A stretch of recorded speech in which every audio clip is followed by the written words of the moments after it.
Good morning, नमस्कार, सत श्री अकाल, आदाब। करते हैं फटाफट भारत देश विदेश की तमाम खबरों की तरफ रुख। बने रहें हमारे साथ, देखते रहें पीपीटी न्यूज।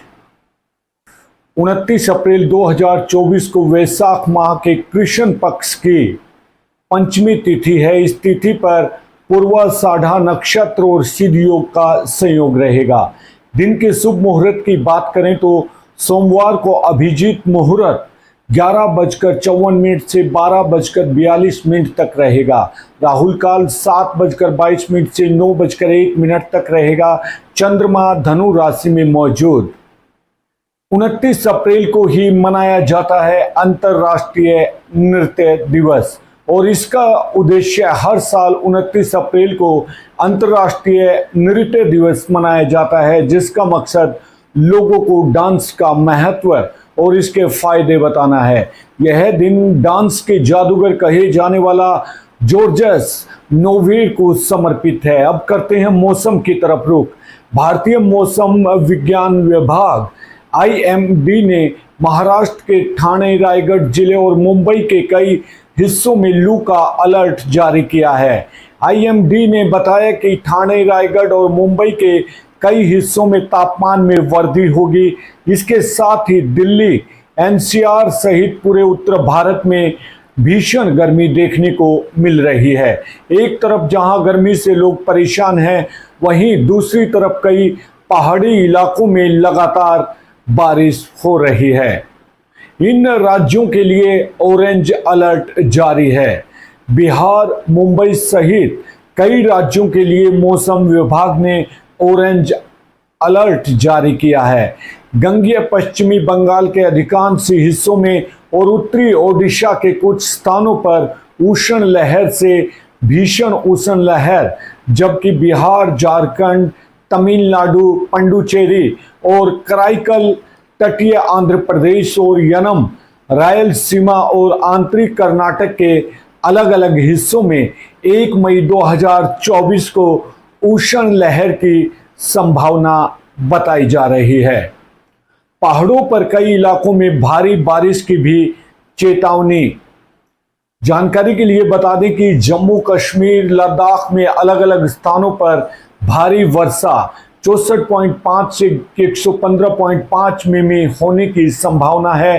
हिमाचल प्रदेश में 27 और 29 अप्रैल 2024 को अलग अलग स्थानों में भारी वर्षा 64.5 से 115.5 मिमी होने की संभावना है।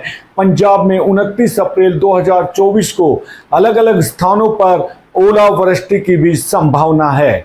गंगेय पश्चिमी बंगाल के अधिकांश हिस्सों में और उत्तरी ओडिशा के कुछ स्थानों पर उष्ण लहर से भीषण उष्ण लहर, जबकि उत्तर प्रदेश, बिहार, झारखंड, उप हिमालयी, पश्चिमी बंगाल और सिक्किम, तमिलनाडु, पुडुचेरी और कराईकल, तटीय आंध्र प्रदेश में उष्ण लहर की भी चेतावनी है। जानकारी के लिए आपको बता दें कि तेज हवाओं के साथ बारिश की भी संभावना। रात के समय पूर्वोत्तर राज्यों अरुणाचल प्रदेश, असम, पूर्वी मेघालय, नागालैंड, मणिपुर और उत्तरी मिजोरम में अलग अलग स्थानों पर गरज और बिजली के साथ तेज हवाओं के साथ कई स्थानों पर हल्की सी मध्यम बारिश की भी संभावना जताई जा रही है। बादल देखे गए हैं। ओडिशा और गंगेय पश्चिमी बंगाल में अलग अलग स्थानों पर भी गंभीर हीट वेव की स्थिति के साथ कुछ कई स्थानों पर हीट वेव की स्थिति की भी सूचना मिली है। बात करें केरल में अलग अलग स्थानों पर लू चलने की भी संभावना जताई गई है। कई स्थानों में कई क्षेत्रों में बारिश और बिजली की संभावना। विभाग ने जम्मू कश्मीर, लद्दाख और हिमाचल प्रदेश में ओलावृष्टि, तूफान और बारिश की भी भविष्यवाणी की है, जबकि उत्तराखंड में 28 अप्रैल यानी कि से 29 अप्रैल तक ओलावृष्टि, तूफान और बारिश होने की भी संभावना है। IMD ने 3 मई से 5 मई तक उत्तर पश्चिमी, पूर्वोत्तर और दक्षिणी प्रायद्वीपीय भारत के क्षेत्र में बिजली गिरने और मध्यम बारिश की भविष्यवाणी की है। रायलसीमा और आंतरिक कर्नाटक के अलग अलग हिस्सों में 30 अप्रैल 2024 को उष्ण लहर की संभावना है। मध्य प्रदेश, दक्षिणी देवास, रायसेन के पूर्वी हिस्से, नर्मदापुरम, उत्तरी सिवनी, छिंदवाड़ा, पालडुना, नरसिंहपुर, बालाघाट, अनूपपुर, अमरकंटक, दक्षिणी दमोह, दक्षिणी कटनी, उमरिया, दक्षिणी सीधी, दक्षिणी सिंगरौली में बिजली के साथ हल्की आंधी की भी संभावना है। वहीं ओडिशा के रायलसीमा के कुछ स्थानों पर अधिकतम तापमान 43 से 45 डिग्री सेल्सियस के बीच दर्ज किया गया है। तटीय आंध्र प्रदेश, तेलंगाना, मराठवाड़ा, गंगेई, पश्चिमी बंगाल, झारखंड और उत्तरी छत्तीसगढ़ के कई हिस्सों में 41 से 43 डिग्री सेल्सियस दर्ज किया गया है तापमान। अब करते हैं सोना चांदी का भाव। सोना चांदी हुआ सस्ता, जानिए 29 अप्रैल को क्या है 22 कैरेट और 24 कैरेट के दाम। 28 अप्रैल 2024 को जयपुर समेत देश के 10 बड़े शहरों में गोल्ड सिल्वर का भाव। राजस्थान क्षेत्रफल के आधार पर देश का सबसे बड़ा राज्य है। राजस्थान की राजधानी जयपुर में गोल्ड जो सिल्वर प्राइस हैं देश के महानगरों में से एक है। दुनिया भर के लोगों की नजरें जयपुर के बाजार पर टिकी होती हैं। देश के कई हिस्सों से आने वाले लोगों के लिए आर्थिक राजधानी बन चुके जयपुर में अन्य राज्यों से और विदेशों से भी लोगों का आना जाना लगा रहता है। ऐसे में हम बात कर रहे हैं कि जयपुर समेत देश के कुछ बड़े शहरों में आज यानी 28 अप्रैल 2024 को सोना चांदी का क्या भाव चल रहा है। राजस्थान की राजधानी जयपुर शहर में हमेशा सोने की भारी मांग देखी गई है। आज रविवार को 28 अप्रैल को यहाँ 22 कैरेट सोने के लिए 6,700 प्रति ग्राम और चांदी की कीमत 8400 प्रति ग्राम चल रही है। इससे पहले वाले दिन जो कीमत थी उसमें आंशिक बदलाव देखा गया है। अब करते हैं खबरों की तरफ रुख। चरखी दादरी की खबर लेते हैं। रेलवे पुलिस अधीक्षक श्री राजेश कालिया आईपीएस अंबाला कैंट के आदेशानुसार चरखी दादरी रेलवे पुलिस लोकसभा चुनाव को मद्देनजर में रखते हुए रेलवे स्टेशन पर चेकिंग अभियान चलाया गया है, जिसमें ट्रेन में जाने वाले सभी यात्रियों के सम्मान व यात्रियों की बारीकी से जांच की गई है। वहीं जानकारी के लिए बता दें कि चौकी इंचार्ज एसआई कृष्ण कुमार फोगाट ने बताया कि आजकल साइबर क्राइम बड़ी तेजी से बढ़ रहा है, इसलिए युवाओं को साइबर क्राइम से बचने के लिए भी रेलवे पुलिस से निरंतर अभियान चला रही है और युवाओं को प्रेरित कर रही है कि कोई भी युवा विदेश से आने वाला नंबर में ज़्यादा इंटरेस्ट ना लें और अपने डॉक्यूमेंट या ओटीपी किसी के साथ शेयर ना करें। वहीं चौकी इंचार्ज ने कहा कि जब तक इलेक्शन खत्म नहीं हो जाते तब तक रेलवे पुलिस का अभियान जारी रहेगा और बढ़ते साइबर क्राइम को देखते हुए निरंतर रेलवे पुलिस युवाओं को जागृत करती रहेगी। ये रिपोर्ट हमारी चरखी दादरी से नरेंद्र राजपूत की थी। जी सर, आज रेलवे स्टेशन पर आपके द्वारा चेकिंग अभियान चलाया गया है, क्या कुछ है सर? इसमें लोकसभा के चुनाव को मद्देनजर रखते हुए हमारे एसपी साहब हैं श्री राजेश कालिया जी के आदेश पर सभी गाड़ियों को आने जाने वाली बारीकी से चेक किया जा रहा है तथा यहाँ पर ऑटो खड़े होते हैं, काफ़ी संख्या में ऑटो में बैठी सवारियों जो संदिग्ध व्यक्ति होते हैं उनको चेक किया जाता है। पार्किंग वगैरह इनको सभी को दुरुस्त हालत में चेक किया जाता है और जैसे नए बच्चे हैं, युवा युवतियां हैं, उनको साइबर ठगी से बचने के उसमें अवगत कराया जाता है। और कोई भी +92 की कॉल आती है जो हमारे पड़ोसी देश पाकिस्तान का है, उनसे कोई भी बात साझा ना करें और तुरंत अपने उच्च अधिकारियों को बताएं। अगर आपके पास कोई साइबर ठगी होती है तो तुरंत 1930 पर कॉल करें। और रेलगाड़ी के अंदर आपके पास कोई भी होती है तो 139 पर कॉल करें, आपको अगले स्टेशन में जीआरपी आरपीएफ दोनों कोई भी महकमा आपको तुरंत तैयार मिलेगा और जो भी सुविधा होगी आपको तुरंत उपलब्ध कराई जाएगी। जैसे कोई भी सवारी संदिग्ध व्यक्ति दिखता है तो हम उसके सारे सामान को बारीकी से चेक करते हैं। इसमें जब तक चुनाव है, चुनाव के समय में कोई भी किसी प्रकार की अवैध चीज़ ले जाना और कुछ नशा मुक्ति की उसमें भी है, लोगों को समझाते नशा से दूर रहो। तो इस प्रकार का कोई भी बैग में हीरोइन वगैरह छुपा ले जाते हैं और कुछ होता है तो बारीकी से चेक करते हैं। लेकिन हमारे यहाँ पर इस प्रकार का कोई वैसा नहीं मिलता कि पाकिस्तान ये अपने जो पंजाब के साथ लगती सीमा वहाँ पर ये नशा वगैरह का ज़्यादा वो होता है, अपने यहाँ पर इतना नहीं है। लेकिन साइबर ठगी हर एक जगह होती है, इससे बचने के लिए सभी युवाओं को और बुजुर्गों को सचेत किया जाता है और इनको साइबर का नंबर भी दिया जाता है। और साइबर ठगी से बचने के लिए हमारी टीम लगातार अभियान चलाती है, चलाती रहेगी। हमारे एसपी साहब जो है सख्त हैं, वो समय समय पर आदेश देते हैं, जो उनके आदेश अनुसार चेकिंग की जाती है और रिपोर्ट पालना भेजी जाती है।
जी सर, जो आज अभियान चलाया गया है, क्या कुछ अभियान है सर? ये ड्रग पेट्रोलर का अभियान चलाया हुआ है। जो संदिग्ध वाहनों को हम चेक कर रहे हैं और जो बड़े वाहन हैं उनको लाइन चेंज के हम चालान कर रहे हैं। ये अभियान चलाया हुआ है। इसमें कुछ कितने वाहनों के सर चालान कर दिए गए? अभी तो लाइन चेंज के हमने 13 वाहनों को चालान कर दिए गए हैं और बाकी हम कर रहे हैं। क्या ये अभियान 12 बजे तक है? 12 बजे तक अभियान चला हुआ है।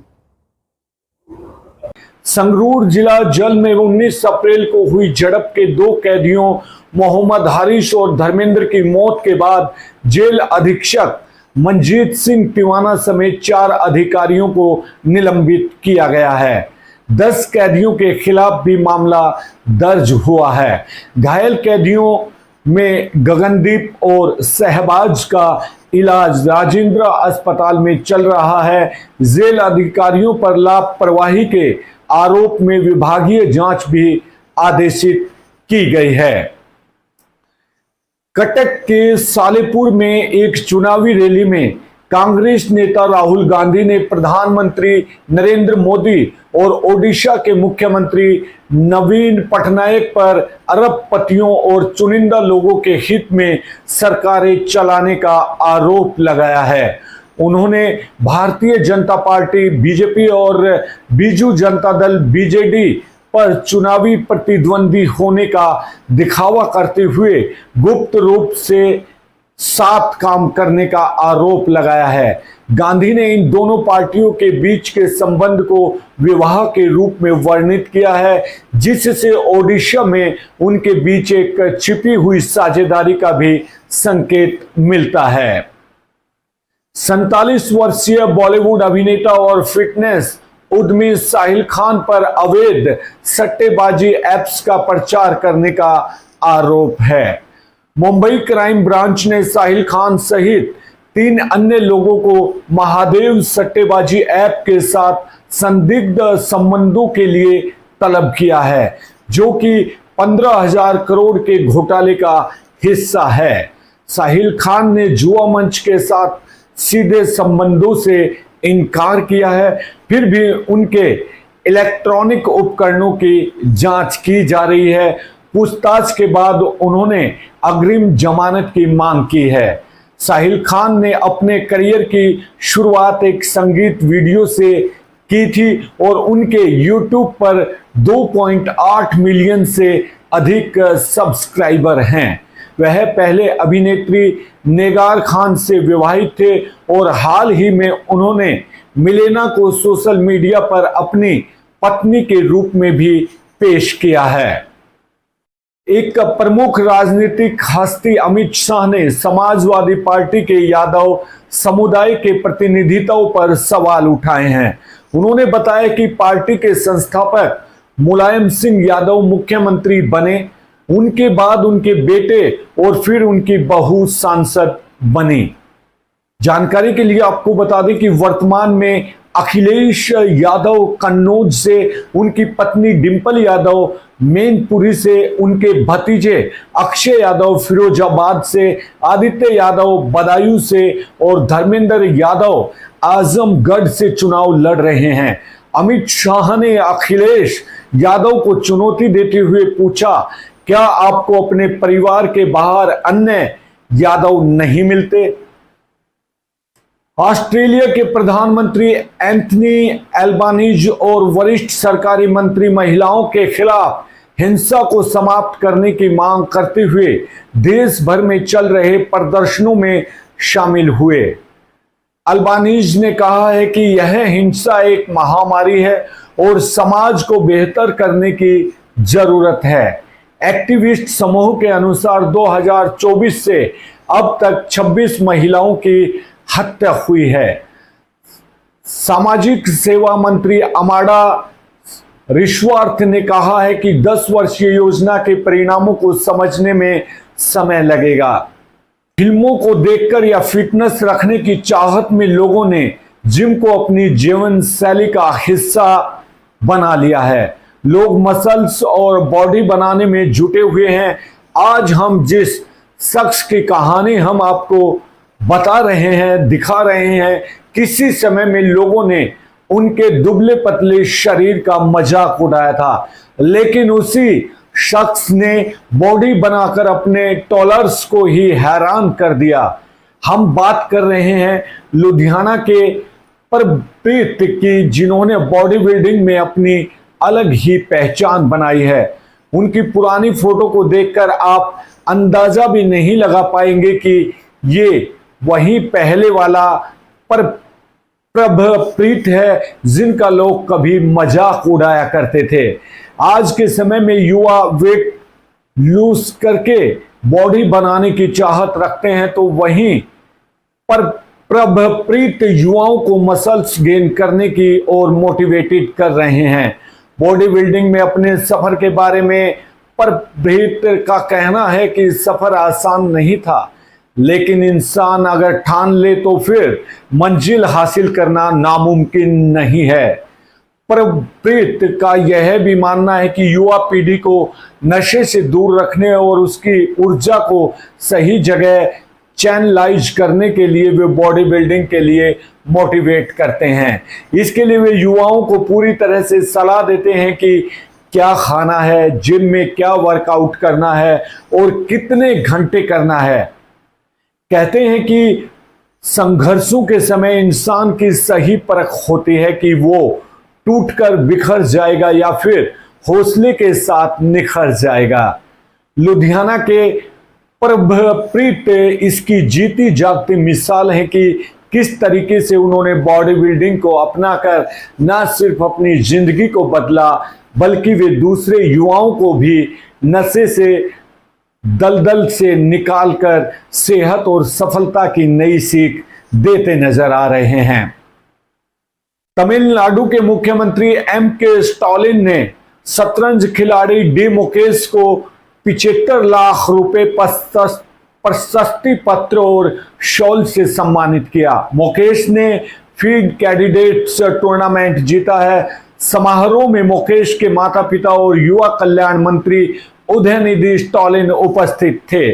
तमिलनाडु सरकार ने पहले भी गुकेश को 15 लाख रुपए दिए थे। गुकेश अब विश्व चैंपियनशिप चीन के डिंग लिरेन से मुकाबला करेंगे।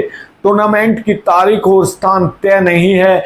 भारत चैंपियनशिप की मेजबानी के लिए बोली लगाएगा। भारतीय तटरक्षक बल ने नारकोटिक्स कंट्रोल ब्यूरो एनसीबी और Gujarat anti terrorist squad ATS के साथ मिलकर गुजरात के तट के पास अंतरराष्ट्रीय समुद्री सीमा रेखा के निकट 90 किलोग्राम ड्रग्स ले जा रहे 14 पाकिस्तानी नागरिकों को पकड़ा है। यह कार्रवाई पिछले कुछ दिनों से एकत्रित की गई सूचनाओं पर आधारित थी। इससे पहले फरवरी में एनसीबी और भारतीय नौसेना ने समुद्री क्षेत्र में 3132 किलोग्राम ड्रग्स की एक रिकॉर्ड तोड़ खेप को भी जब्त किया गया था, जिसकी कीमत 1000 करोड़ रुपए से भी अधिक थी। और इस मामले में पाकिस्तान या ईरान के माने जा रहे 5 व्यक्तियों को गिरफ्तार किया गया था। बॉलीवुड अभिनेता आमिर खान ने पंजाब में बिताए गए समय के दौरान भारतीय अभिवादन नमस्ते के महत्व को सीखने के अपने अनुभव को साझा किया है। मुस्लिम परिवार से आने के कारण आमिर आदाब अभिवादन से अधिक परिचित थे, जिसमें हाथ उठाना और सिर झुकाना शामिल है।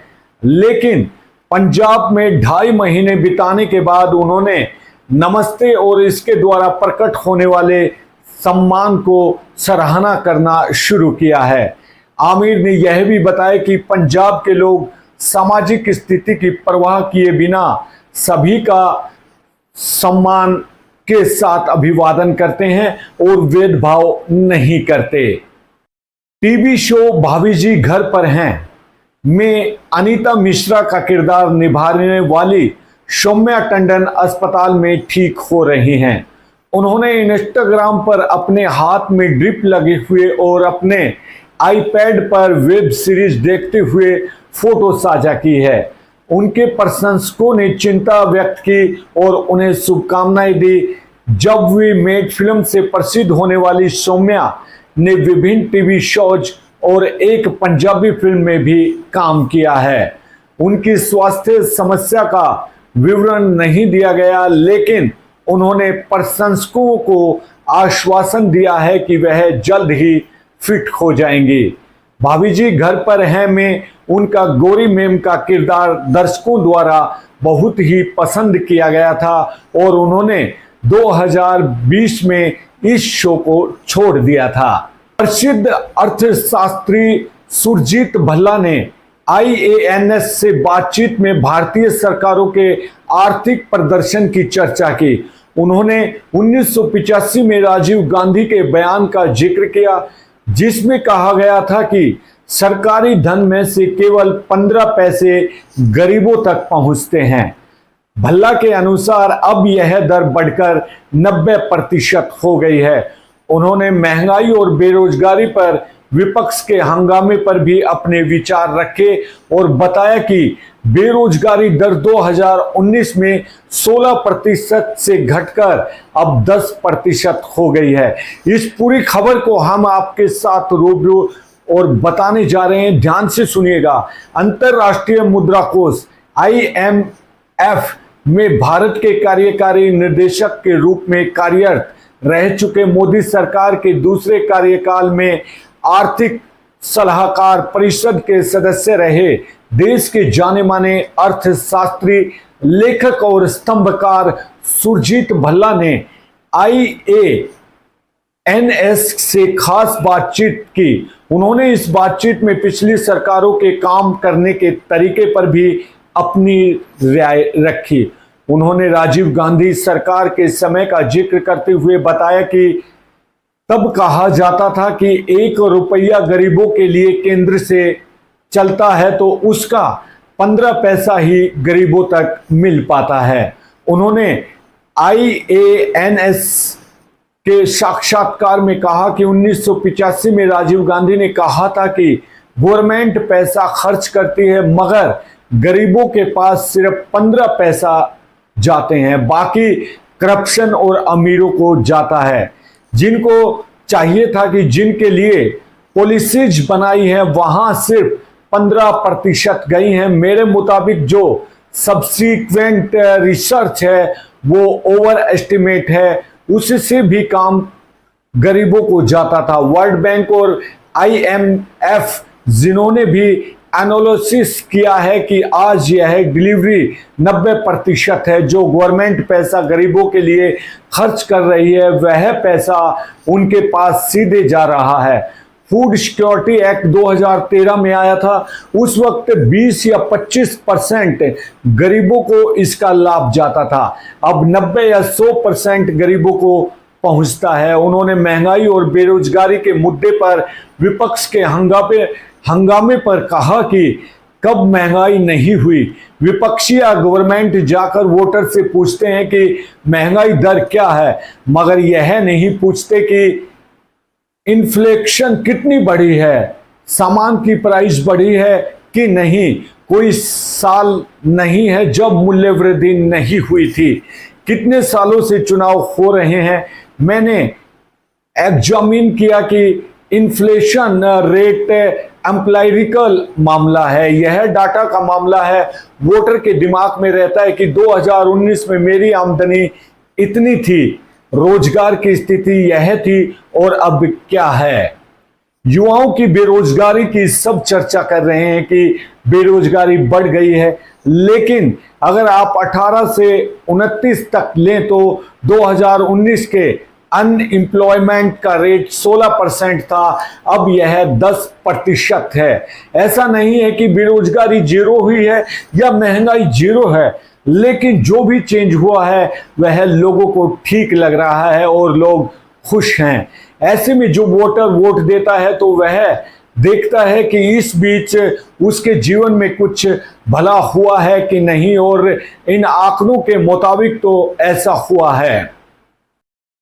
कर्नाटक के मुख्यमंत्री सिद्धरामैया ने जनता दल सेक्युलर पार्टी के हासन सांसद प्रज्वल रवेना के खिलाफ एक यौन कांड की जांच के लिए विशेष जांच दल SIT की स्थापना की है। यह कदम हासन में महिलाओं के यौन शोषण को दर्शाते हुए वीडियो के प्रसार के बाद उठाया गया है। कर्नाटक राज्य महिला आयोग ने इस जांच की मांग की थी। प्रज्वल रवेना, जो कि JDS प्रमुख और पूर्व प्रधानमंत्री HD देवगौड़ा के पोते भी हैं, तब से जर्मनी रवाना है। इस विवाद ने JDS और उसके गठबंधन साथी BJP से स्पष्टीकरण की मांग के साथ और भी तूल पकड़ लिया है, क्योंकि आरोप एक प्रमुख राजनीतिक व्यक्तित्व से जुड़े हैं। पहले प्रज्वल रवेना ने मीडिया हाउसेज के खिलाफ कानूनी कार्रवाई की थी ताकि उनके दावे के अनुसार उन्हें बदनाम करने वाले मोफर्ड वीडियो का प्रसार रोका जा सके। राहुल गांधी पर क्यों भड़क उठा राजपूत समाज, आखिर ऐसा क्या बोल गए। लोकसभा चुनाव के दौरान राहुल गांधी भी रोजाना रैलियां कर रहे हैं। इस दौरान वह भाजपा और मोदी सरकार पर जमकर निशाना साध रहे हैं, लेकिन अब उन्होंने कुछ ऐसा बोल दिया है जिससे राजपूत समाज है वो नाराज हो गया है। लोकसभा चुनाव को लेकर सभी दल लगातार चुनाव प्रचार में जुटे हुए हैं।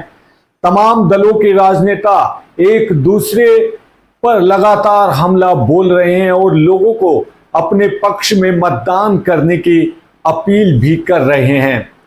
इस दौरान राहुल गांधी ने भी अपने चुनावी भाषण में भाजपा और मोदी सरकार पर निशाना साध रहे हैं, लेकिन फिलहाल उनसे राजपूत समाज नाराज हो गया है। आखिर चुनावी भाषण में वे ऐसा क्या बोल गए कि समाज में उनके प्रति नाराजगी फैल गई।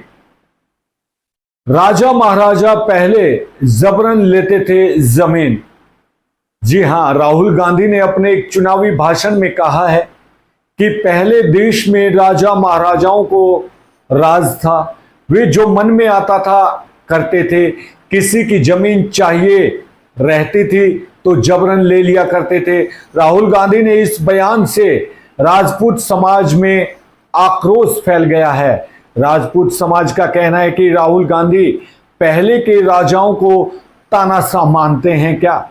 राजपूत समाज के राजाओं ने हमेशा अपनी प्रजा के हित में कार्य किया, उनकी रक्षा के लिए अपने प्राण तक दे दिए। ऐसे में राहुल गांधी का ये बयान निंदनीय है। राहुल ने कहा, कांग्रेस ने जनता के साथ मिलकर देश का आजादी दिलाई। राहुल गांधी ने यह भी कहा कि कांग्रेस पार्टी ने देश की जनता के साथ मिलकर भारत को आजादी दिलाई, देश का संविधान स्थापित कराया। राहुल गांधी ने बयानों को लेकर कई बार विवाद छिड़ चुका है, जिसमें वे देश को आजादी दिलाने के लिए कांग्रेस पार्टी का जिक्र करते हैं। राजपूत समाज ने राहुल गांधी के बयानों की घोर निंदा की है। दोस्तों, ये थी आज की हमारी अहम और पुख्ता खबरें। हम दिन भर वो ही खबरें लेकर आते हैं आपके लिए जो पुख्ता और दमदार होती हैं। बने रहें हमारे साथ। आप अपना ख्याल रखिए, सुरक्षित रहिए। गर्मी ज़्यादा बढ़ गई है तो अपना ख्याल रखना लाजमी है। इसके साथ साथ आप बेजुबान परिंदों के लिए भी अपने घर की छत पर पानी और दाने का प्रबंध अवश्य करें। अब मुझे दीजिए इजाज़त। नमस्कार।